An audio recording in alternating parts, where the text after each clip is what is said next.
श्री कृष्ण भगवान की जय।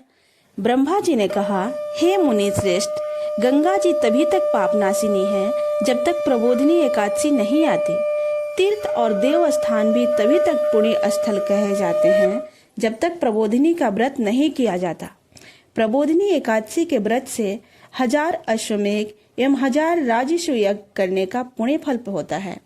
ब्रह्मा जी के ऐसे वचन सुन नारद जी ने कहा, देव, एकादशी में एक बार भोजन करने या न करने का क्या फल होता है? ब्रह्मा जी ने कहा, शाम को भोजन करने वाले के 1 जन्म के या न करने, रात को भोजन करने वाले के 2 जन्म के और पूर्ण व्रत करने वाले के 7 जन्म के पाप नष्ट होते हैं।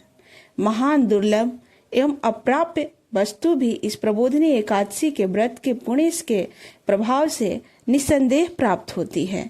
ब्रह्मा जी ने कहा, हे नारद, विधि एवं श्रद्धा तथा भक्ति के साथ किया हुआ थोड़ा एवं अल्प पुण्य भी महान होता है। प्रबोधिनी एकादशी व्रत के संकल्प मात्र से ही 100 जन्मों के पाप नष्ट होते हैं। प्रबोधिनी में रात्रि में जागरण करने से आगे वाले 10,000 जन्मों के पाप नष्ट हो जाते हैं और 10,000 जन्म पूर्व के पितर विष्णुलोक में जाते हैं। यज्ञ और तपादि से भी दुर्लभ एवं अक्षय फल इस एकादशी का व्रत करने से प्राप्त होता है। नाना प्रकार के तीर्थों में जाने एवं नाना प्रकार के देवताओं के दर्शन करने से गोदान, भूदान, अन्नदान, कन्यादान इत्यादि दानों के करने से जो पुण्य फल प्राप्त होता है वह एकमात्र प्रबोधिनी के व्रत करने से मिल जाता है। अस्तु, समस्त कृत्यों को त्याग यत्न पूर्वक कार्तिक मास की प्रबोधिनी एकादशी का व्रत रखना चाहिए। इस व्रत को करने वाला ज्ञानी, तपस्वी और जितेंद्रिय होता है, क्योंकि यह एकादशी विष्णु जी को अत्यंत प्रिय है। अस्तु, इसको धारण करने वाला आवागमन के चक्कर से मुक्त हो जाता है।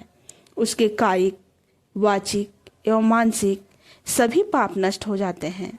एकादशी में भगवान पर किया हुआ दान, भगवत नाम पर किया हुआ दान एवं पुण्य और शुभ कार्य अटल और अक्षय होता है।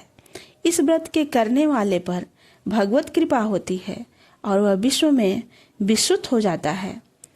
जीवन के समस्त पापों को यह हरि प्रबोधिनी नष्ट करती है। इसके व्रत का पुण्य फल महान और अक्षय होता है। जो लोग प्रबोधिनी का व्रत कर भगवान विष्णु की कथा को सुनते हैं और उनके समस्त पाप नष्ट हो जाते हैं। कार्तिक की प्रबोधिनी एकादशी का व्रत कर भगवत कथा सुनकर ब्राह्मण को दक्षिणा एवं दान देने से, सप्तद्वीप एवं सप्त वसुंधरा दान देने से भी सहस्त्रों गुना अधिक फल होता है। नारद जी ने ब्रह्मा जी से इतनी कथा सुन प्रश्न किया, हे प्रभु, कृपा कर इस व्रत का विधान वर्णन कीजिए। ब्रह्मा जी बोले, एकादशी को निद्रा त्याग ब्रह्म मुहूर्त में नित्य क्रम से निवृत्त हो कुआं, तालाब अथवा नदी में स्नान कर भगवान का स्मरण करें कि मैं आज एकादशी का व्रत रखकर भूखा रहूंगा। आप मेरी एवं मेरे संकल्प की रक्षा कीजिए। इस प्रकार संकल्प कर व्रत रख विष्णु भगवान की समुचित पूजा कर भगवान के समीप भजन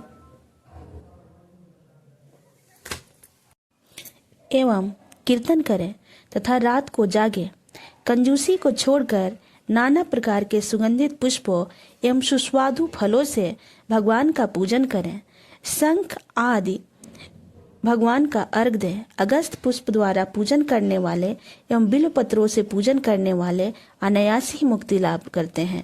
कार्तिक मास के शुक्ल पक्ष की प्रबोधिनी नामक एकादशी का व्रत रखकर भगवान का पूजन तुलसी दलों द्वारा करने से सहस्त्र जन्मों के पाप नष्ट हो जाते हैं। कार्तिक मास में तुलसी का पौधा लगाने, उसे सींचने, सेवा करने तथा दर्शन करने मात्र से जन्म जन्मांतर के पाप नष्ट हो जाते हैं। जिनके घर में तुलसी वृक्ष उगता, पलता, फलता तथा फूलता है, उनके कुल में जो उत्पन्न हो गए और जो होंगे वे समस्त विष्णु लोक के वासी होंगे। कदम पुष्पों द्वारा भगवान का पूजन करने वाले यम यातना को नहीं भोगते, क्योंकि भगवान विष्णु कदम के फूलों को देखते ही प्रसन्न हो जाते हैं। जो श्रद्धा भक्ति समेत गुलाब पुष्प समर्पित कर भगवान का पूजन करते हैं वे अनायास ही मुक्ति को प्राप्त कर लेते हैं, और जो मौलश्री और अशोक के पुष्पों को अर्पण कर भगवान की पूजा और ध्यान करते हैं वे संसार में जब तक सूर्य और चंद्रमा अवस्थित हैं तब तक शोक रहित हो आनंद पूर्वक निवास करते हैं। श्वेत एवं लाल कनेर पुष्प द्वारा पूजन करने वालों से भगवान अत्यंत ही प्रसन्न होते हैं। तुलसी दल द्वारा भगवान की पूजा करने वाले से भगवान सहस्त्रों गुण अधिक प्रसन्न होते हैं। जो प्रयत्नशील प्राणी सभी पत्रों द्वारा इस एकादशी में भगवान की पूजा करता है वह यमराज के पास से मुक्त हो जाता है, तथा चंपक पुष्पों द्वारा भगवान की पूजा करने वाला जन्म मरण से रहित हो जाता है। स्वर्ण निर्मित केतकी के पुष्पों द्वारा भगवान की पूजा करने से कोटि जन्मों के पाप नष्ट हो जाते हैं। श्वेत पीत एवं लाल कमल सुगंधित फूल लगाकर जो भगवान को अर्पण करते हैं वह श्वेत पीत एवं लाल दीपों में वास करते हैं। इस प्रकार भगवान का पूजन कर वह रात्रि जागरण कर प्रातः काल बहने वाली नदी में स्नान कर प्रातः ही समस्त क्रिया वहीं समाप्त कर घर में आकर फिर भगवान का पूजा करें, और व्रत की पूर्ति के लिए ब्राह्मण भोजन कराने और ब्राह्मणों को दक्षिणा दें।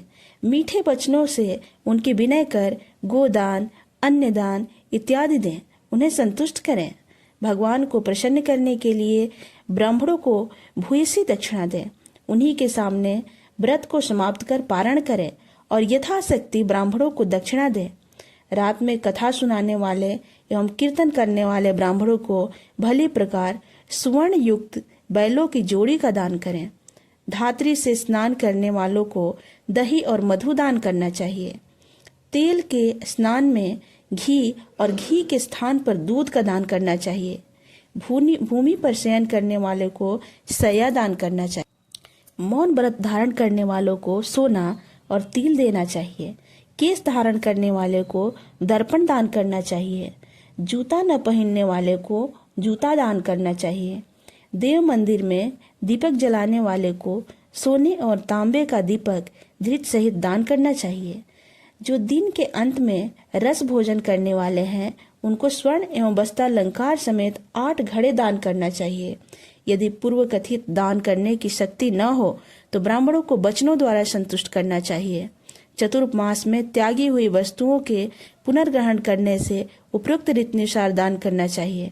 विघ्न रहित चतुर्मास व्रत पूरा करने वालों को संपूर्ण ऐश्वर्य प्राप्त होता है, और जो व्रत को नहीं पूर्ण कर सकते वे नरकगामी होते हैं। बोलो विष्णु भगवान की जय।